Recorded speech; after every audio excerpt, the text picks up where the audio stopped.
ผัวนั่นจักหน่อยแห้งได้ตายได้ปานนั้นบ่พ่อใหญ่เอาแล้วระวังเลยปัดปุ้ยบ่ยินว่าเคยว่าระวังเลยเด้อยากควร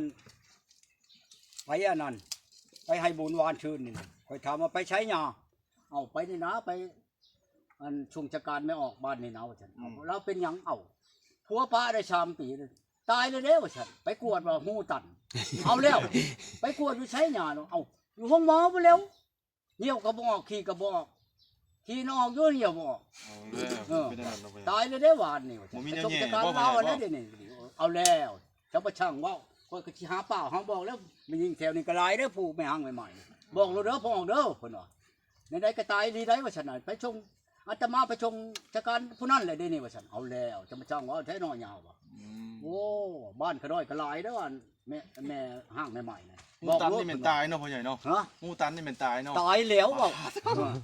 บัดชีว่าช่างกันแต่หูคนเนาะกระปูนี่เจ้าไป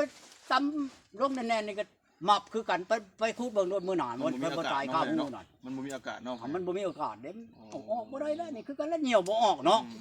มันเบ่งขึ้นมันก็บ่กันช่องมือป่ะไปแย่นอยู่ห้องหมอกระเจียกออกหน่อยนึงเฮ้ยเบิดมือทานหมอนั่นมือทานหมอจนเปียกเบิด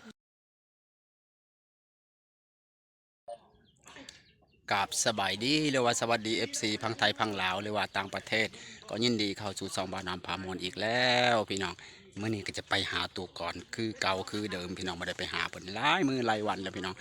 มื้อนี้ก็จะไปทักทายเพิ่นจักหน่อยเพิ่นเอาเมียหรือยังหรือว่าเพิ่นเอาแล้วบ่พี่น้องเฮาก็ยังบ่ฮู้ว่ามื้อนี้เฮาต้องไปทักทายถามข่าวต้องข่าวว่าเลิกแล้วว่าเรื่องผู้หญิงเฮาสิถามเพิ่นจังซี่แล้วเพิ่นก็สิตอบจังไดพี่น้องไปบ่ต้องศึกษาเสียเวลาเฮาต้องไปเบิ่งไปชมนํกันเล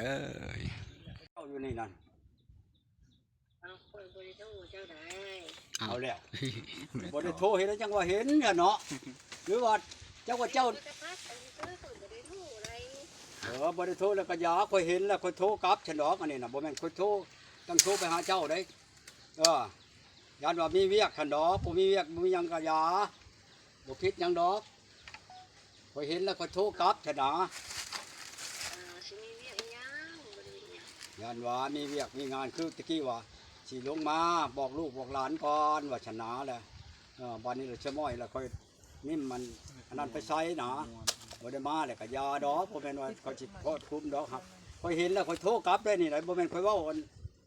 ลิ้นกับเจ้าได้เว้าอีหลีได้นี่ได้ค่อยเห็นอยู่ในใช้ได้นี่นั่นอยู่ในใช้อยู่ในเฮือนบ่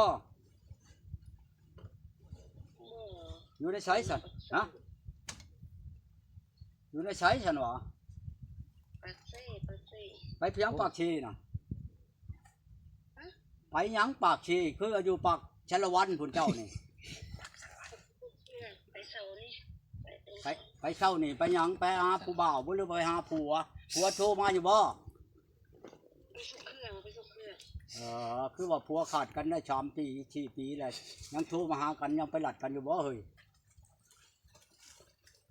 สิบนัดไอ้จะได้เขาอยู่ไทยเขาอยู่ลาวเนาะโยอยู่ใช้ก็ไปแล้วอยู่อเมริกาผมก็ไปของผัวว่าแต่เขาอยู่ในเมืองลาวนี่อันผู้บ่าวอยู่อเมริกาผลผากไปให้เขาจะได้ล้านเหรียญเจ้าว่ะที่ข้าไปยังผัวนั่น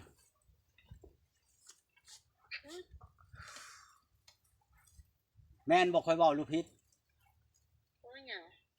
ว่าอันเว้าเรื่องผัวเจ้าหั่นแล้วว่าขาดกันไปแล้ว3 ปีแหละยังพัวพันกันอยู่บ่วะคือว่าหย่าแล้ววะไปยังซะแล้วก็โทรแล้วลูกเตาแล้วเนาะคนบ่ได้แม่นว่าอีหยังเราไป3 ปีแล้วก็บ่มีเงินเนาะก็บ่เมื่อแล้วกันปะเอาผู้ใหม่แหละก็สิเมื่อจักก็ต้องอยู่กับตาหลุดนั่นว่าแล้วโย3 ปียังบ่อยากได้ผัวแล้วนะบ่อยากได้ผัวแล้วบัดนี้น่ะบ่อยากใช้ชีวิตโสดระวังเด้อข่อยอย่างนี้นายนั่นอยู่บ้านใกล้ข่อยนี่ป้าผัว2 ปีมันตันตายเขาลูกไปถามยาคูบ่น่ะไปถามว่าอันยาคูไปใช้ยาวะโอ้ยไปให้บุญนั่นไม่ออกนี่นะว่าฉันไม่ออกแล้วเป็นยังป้าผัว3 ปีแล้วหูตันตายว่าฉันเอาแล้วจะมาช่างว่าวแท้ค่อยนะค่อยนะบ่มีคนบ่มีที่รักษาคนตาย ายย้อนตอนนั้น อันนี้เนาะอันนี้ก็บอกเจ้าดอกยันว่าคอยก็คืออีดูตนชาติคนคือกันนะนะตายไผตายก็บ่ดีนะเรื่องตายนี่น่ะนะคอยจังว่าบอกเมียนยันมันเป็นคือเขาหนนาแล้วกันว่ามีผู้มักมันท่านให้ก็เอาไปช้าคอยว่าชูหาจบหางามหลายเท่าจำคอยนี่ก็บ้องได้อยู่ดอกหูของมันยิงนี่ จักชะยันเจ้าปัดก้นไวๆไปดอกกับข่อยนี่ ตู้ก้อนนี่บ่แม่นธรรมดาเด้อ โสดอิสระดีกว่า เจ้าจักแล้วบ่ลายข่อยนั่นบ่แม่นลายนอกได้ลายในได้ลายข่อยได้เจ้าบ่เห็นดอกข่อยจะว่าให้เจ้ามาลัดอยู่บ้านปงวางเล ข่อย ย สิไปต้อนเอาว่า วางเลย ย่านเป็นนั่นนี่หั่นน่ะว่าแม่นว่าหยังก็ดีเนาะ ใช้ชีวิตโสดอิสระ ชื่อหยังเมื่อชูลูกกินชื่อหยังมื้อนี้น่ะเนาะ ยังบ่ทันมื้ออื่นนะ มื้ออื่นเพิ่นสิมื้อให้ ญาติเด้อพ่อใหญ่เด้อ ให้เขาอยู่น้ำไผน่ะลูกน่ะบ่ โอ้ยลูกก็ใหญ่หมดแล้วเนาะพ่อแม่ ลูกใหญ่ละใครดอกย่านว่าลูกยังน้อยยังนั่นน่ะนะบ่อยากได้ผู้ไปเลี้ยงชอยบ่ลูกนั่นน่ะก็เอาผู้ไปเลี้ยงชอยแหน่ โอ้โห อันชัวบ่หักข่อยบ่ไปดอกข่อยนั่นข่อยปลาเฮือนข่อยบ่ได้ปลานาข่อยบ่ได้ สบายดีเด้อพ่อใหญ่ มี เด้ อยู่เขาต้องการนำ ต้องเรียนเพิ่มมาเลย ต้องการเจ้าหั่นนะเขาว่าน้ำข่อย คนนี้นะคนอยู่ในใกล้ๆเคียงๆข่อยนี่แหละเขา ว่ามาไผต้องการ เอาคนอยู่ใกล้เฮือนข่อยนี่นะต้องการอย่างงี้เชียงปาก เจ้าโอ้ยชะมหวานแท้เขาว่าเชียงปากเรานี่เป็นตายจะได้เฮ็ดเมียเขาว่า ผู้ชายจักเทื่อ ฮะ โอ้ยบ่เคยปากหวานกับผู้ชายจักเทื่อ เอาบ่ว่าได้นำข่อยนี่บ่แม่นผู้ชายบ่ข่อย ออกแฮงออกหลายแฮงเลย หาผู้ไปเลี้ยงลูกซอยแหน่เจ้าก็ดีถึงจะอยู่ผู้เดียวหลายความทุกข์นี่ให้มันให้มีความสุขแหน่มีความสุขแล้วได้ถุงมือนี่ บ่งินเขาเว้าชุกเมืองผ้ามีแต่แดดกับฝนเขาว่า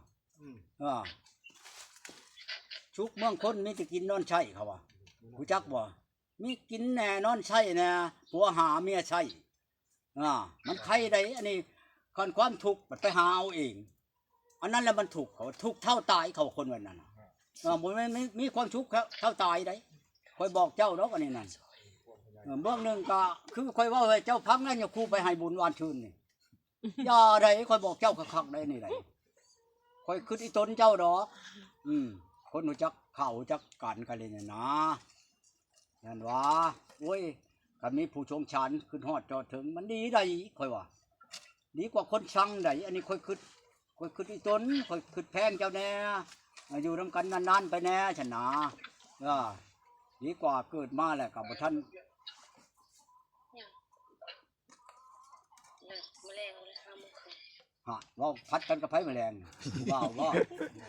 บายดีเนาะพ่อใหญ่ ว่าจะได้ผู้บ่าวเป็นแมลงซะก่อน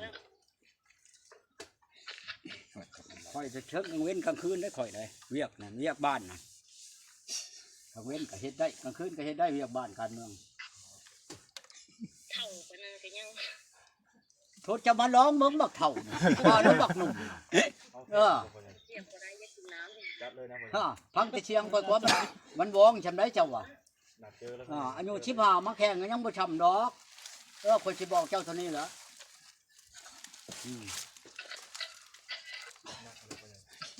มันจะได้ก็ ว่าอายุ15บ่มาแข่งค่อยก็ได้บ่กินเล็ดบ่ต้องลำไรดอกได้ ยังเลยตับเข้าวันนี้นะ ฮะ ข้าวสารเอาไปใส่นี่ บอกเดี๋ยวถามข่อยเอาฉันก็ไปมากิน ข้าวเอาไปใส่เขานี่นะเอาบ่ได้เฮ็ดเวียกอยู่นี่ว่ะนะหูมี ผู้สาวบอกพ่อใหญ่ ตัวนี้เด้อโชคดีเอาชาผัวนั่นเอาชาผัวนั่นจักหน่อยแห้งได้ตายได้ปานนั้นบ่พ่อใหญ่ เอาแล้ว ระวังเลย พอตัวบ่ยินว่าเคยว่า ระวังเลยเด้อ เนี่ยควรไปอันนั้นไปให้บุญวานชื่นนี่คอยถามว่าไปใช้หยาเอาไปนี่นะไปอันช่วงจักการไม่ออกบ้านนี่นะว่าซั่นเราเป็นหยังเอา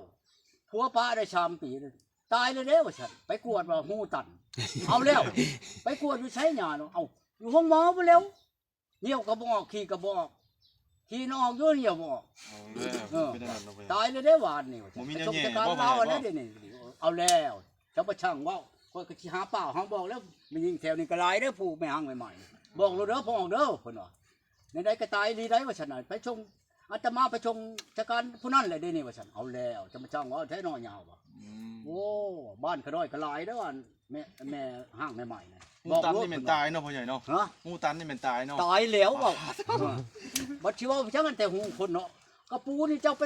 ตำลงแน่นๆนี่ก็หมับคือกันไปคูดเบิ่งโดนมือหนานมันบ่ตายข้าวหูหน่อย มันบ่มีอากาศเนาะ มันบ่มีโอกาสเด้เอาออกบ่ได้แล้วนี่คือกันแล้วเหนียวบ่ออกเนาะ อืม มันเบ่งขึ้นมันก็ บ่คนช่องมือป่ะ ไปแย่นอยู่ห้องหมอกระเจียกออกหน่อยหนึงเฮ้ยเบิดมือทานหมอนั่น น้อย เออมือทานหมอจนเปียกเบิด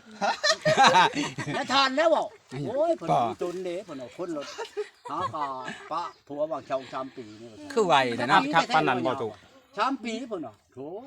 ตายเนาะคนเฮานี่อยู่ตายเด้เพิ่นว่า คือเว้าแนวแปลกเด้อพ่อใหญ่บ่แม่นถือของเขา หาก็ได้ยินพ่อใหญ่เว้าเนาะ เว้าแท้ตัวเองเนาะ บ่แม่นถือของอัดหูลมทมหูหน้า จัก บ่ แล้วจักของจักหยังแล้วของมันอัดเองมันนั่นแล้วของ บ่ มันหยัง ยันถึกของ ขอ เขา ง หา บ่มีของมันอัดหู ยันถึกของเขาหา แปลว่ามุดลูกมันบอกมันบ่ชุบบ่นั่นเด้มันบ่มีแนวแย่เนาะ เป็นหมอเด้อบัดนี้เลย กันว่ามันบ่น่าขามักแตงบางอย่างเด้อไปแย่เด้อไม่ออกเด้อแตงเขาขายอยู่ดอกตามบ้านตามเนี่ย คนบ้านได้ก่อนพ่อใหญ่พ่อใหญ่เว้านี่ เพิ่นบ่บอกบ้านไหนเพิ่นย่านว่าย่านเฮาเป่าข่าวโฆษณ อย่ามาประจานเขาว่า ตายอย่างนั้นสินะเพิ่นบ่บอก ยันว่าประจานเพิ่นเขาว่า ย่านประจานเขาหนา เออ โอ้ยบ่บอกดอกไปเชิงหนึ่งย่านแม่นบ้านนั้นแม่นบ่ยาวอ่ะบ่เพิ่นว่าบ่บอกเจ้าดอก เจ้าแห่งคนโฆษณาปลาเถื่อนเก่งบอกพญาดาวว่าไปโลดพญาเอ้ยไปโลดบอกในเด้อบ้านเจ้านั่นเด้อว่าฉันบอกในหยาไปแล้วยังลุกยังเลี้ยวขึ้นมาได้บอกเด้อบ้านเจ้าฉันบอกยังให้หายตัวว่าเอ้าอันไม่ออกกันป้าผัวชองจาปีนั่นตายลีได้บอกว่าฉันเอาเด้อจังหวะมื้อนึงสิเขาไปหาอันหัวหน้าโทรโคงเพิ่นเอาเปล่านะเจ้าเปล่าคนยังนุ่มเลยเนาะกันว่าโอ้ยว่าไหนๆก็ย่านแห้งอันนี้ก็หาข่อยก็ได้ดอกไปบอกให้หั่นนะข่อยกับบ่ทันมีเมียนี่ หาผู้อื่นบ่ได้บ่ ได้คือกันหาเจ้าก็ได้ไปก็ได้ดอกคันเอาอันผู้ชายหั่นนะ โอ้ พอมันเสียได้ของอันนี้ได้โอ้ยคุณพลเมืองแห่งบ่หลายนี่มันยิงแห่งบ่หลายนี่มันเสียมันยิงก็แล้วเนาะบ่ม่วนได้ แม่แล้วพ่อใหญ่ อืม บ่มีผู้หญิงกับซ้ำบ้าน แล้ว ห้าง มัน นะพ่อใหญ่ จักชองจำมืออย่างนี้อยู่เข่านี่ โอ้ ตัวนี้ก็บ่แม่นง่ายปานใดได้ ข่าวหยังอีก มันข่าวคนนั้นไม่ยิงตายนี่แหล้ว ว้า ตายบ่มีผัวนี่นะไม่ห่างไม่ใหม่นี่นะ มีบ่ ตา ถู ย ก โรคอื่นบ่พ่อใหญ่ มี บ่ บ่ มีไหนไปอย่าคู่ไปชงจักการวานนี่ อันแหละ ความจริงเลยเว้าหยอกเลย เว้าลีนแล้ว ป่าดอก บ่สิเกินจริงอันใดอีก ตายเนาะพ่อใหญ่ นึกว่าเล่น บ่เท่านั้นแล้ว ได้ยิเด้อพ่อใหญ่ หาก็ได้ยิน เมื่อเด้ พ่อ อ ใหญ่ กับ เว้า บ้าน เนาะ เจ้าคันมีแม่ หลายคนอยู่ได้พ่อใหญ่ เด้อ อืม อืม ผัวจะไม่ห่างแม่ผู้ชาวคือกันนั่นแหล้ว18 19ปีบ่ได้ผัวแล้วระวังรถผู้นั้นก็ดี ว่าผู้ชาวแก่หลายแต่บ้านข่อย โอ้ยแล้วผิดบ่บอกเขาโลด อืม บอกเขาโลดก็เป็นอันนั้น อ่ะบัดเมื่อจะได้บอกแม่หมอได้ซะ แม่หมอนั่นแหละจักปีแล้วแม่หมอน่ะ แม่หมอเป็นยังน่ะ 40กว่าแล้วเด้ พ่อใหญ่แม่หมอเป็น เรา ยัง เป็นแม่ห่างบ่หรือแม่ใหม่เรานะ กับบ่แม่นแม่ห่างบ่ ไม่ แม่น ห่า แม่ ง ไม้ มา นะ เพราะผัวเราบ่ได้อยู่ผัวเรานี่บ่ ผัว อยู่ เราแค่บ่อยู่ เอ นะ อ เราไป ตัวนี้แห้งสิตายไวตัวนี้นะ ท้องเราได้พ่อใหญ่จะเข้า10ปีแล้วได้ โอ้ ทั้งเราก็ยังบ่ได้เป็นหยังเราสมบูรณ์ได้ บ่คันเฮิงนั่นตำจานนั่นเพิ่นว่าเพิ่งข่าวมานั่นผู้เจ้าบ่ได้พังข่าวบ่ บ่ ค่อยพังข่าวนี่ ข่าวอยู่ไส เพิ่นว่า ช่องใด กันว่า10ปีนั่นก็ยังพออยู่ได้อยู่เพราะว่า11 12เลยระวังรถมันเกิดใช่เองเลยได้ อันนี้ในโลกนี่มันเกิดกับตัวว่ะ โรคตัวนี้น่ะมันเกิดออกมาจากมุดลูกหั่นไหน อื มันมาตันเองโลดได้ มันเป็นบางคนว่าพ่อใหญ่ บาดถูกนี่เด้อหาก็เกิดวานชื่นนี่ผู้นี้น่ะฟังเบิ่งอย่างนี้อยู่ค่อยมาค่อยไปหางัวอีนายนั่นวันเนี้ยบ่ออกเนี่ยบ่ออกระวังค่อยว่าค่อยเฮาบ่ปากดอก เป็นได้สิไปห้องหมอผู้นี้เป็นหยังเหี่ยวบ่ออก อื มึงโลดคือจะว่าได้เฮาบ่เว้าคันว่าเว้าว่ายันเขาตกใจนะ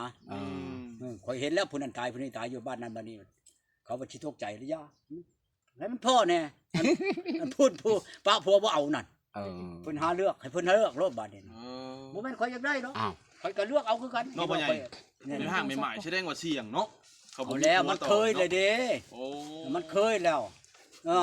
พังพ่อใหญ่ว่าต่อไปเนี่ยแม่ห้างมาไม้จะบ่มีแล้วก็ว่าเขาจะบ่ยอมปะผัวกินยาบ้าอย่าไปเขาก็บ่ปะเนาะเขายันตาย